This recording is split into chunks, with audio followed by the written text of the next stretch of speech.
Hi, and welcome to Hoffman's Hot Seat. I'm Tom Hoffman with 121 Media, coming to you from the Dreamforce event here in San Francisco. And I'm joined today by Carol Kline, CIO at TeleTech. And today Carol and I will be talking about best practices and approaches that CIOs and CXOs can take to forge tighter relationships with each other. Carol, thanks so much for joining us. Glad to be here. Thank you. So, Carol, as a CIO, are there recommendations that you can offer on steps that CIOs can take to forge stronger relationships with chief marketing officers and other CXOs? Sure. So, one important thing for us is governance. So aligning our business objectives with our IT objectives, and then from that, ensuring that we have prioritization around projects and investment decisions that'll help us achieve those business goals. So we start with we've got an executive steering committee that is representative of my peers and myself, and then at a working level, we each have a designate. So governance is important, alignment is important. We at TeleTech, selling is a team sport, and so each of the business areas are represented in that in our sales and pursuit process. Then we also, from a client support standpoint, that's a team sport too. So we align organizationally against our client-facing group. So I have very specific people within my organization that are account managers in effect to help support our clients so that they don't have to, fight their way through IT, kind of one individual that then helps both our operational people as well as our client organizations to get work completed through IT. So, I think governance is important. I think alignment of goals are important. I think organizational structure can help facilitate. And then I think the more that we work together, across the organization to sell and support clients, we get better alignment. Okay, thanks. So, Carol, as I'm sure you're well familiar with, one of the top priorities for CIOs often is to align IT with the business.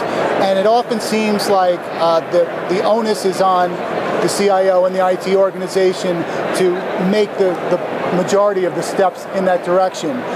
Can you offer any advice that towards helping to engage other CXOs so that it's less of an effort on the part of CIOs and more of a reciprocal engagement, if you will?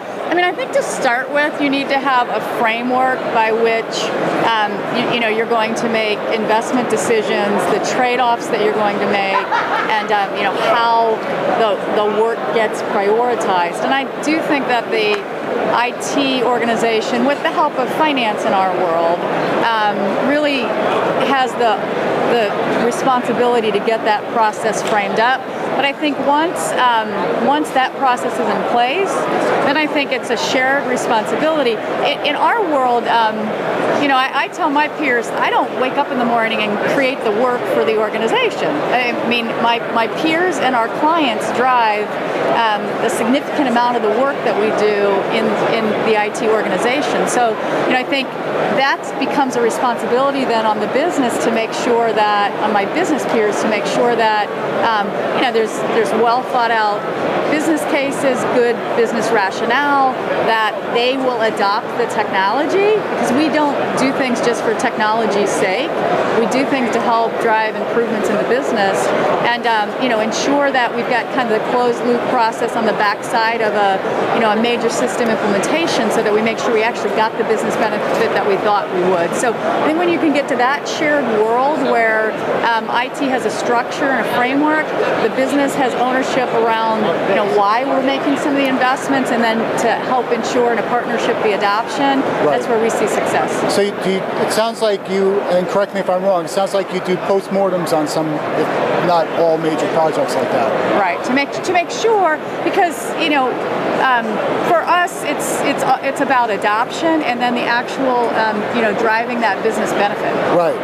So also I wanted to ask, can you share some of the steps that you've taken personally to forge tighter relationships with other CXOs? For example, do you do drop-ins into people's offices or schedule lunches periodically with people just to keep the relationship moving forward?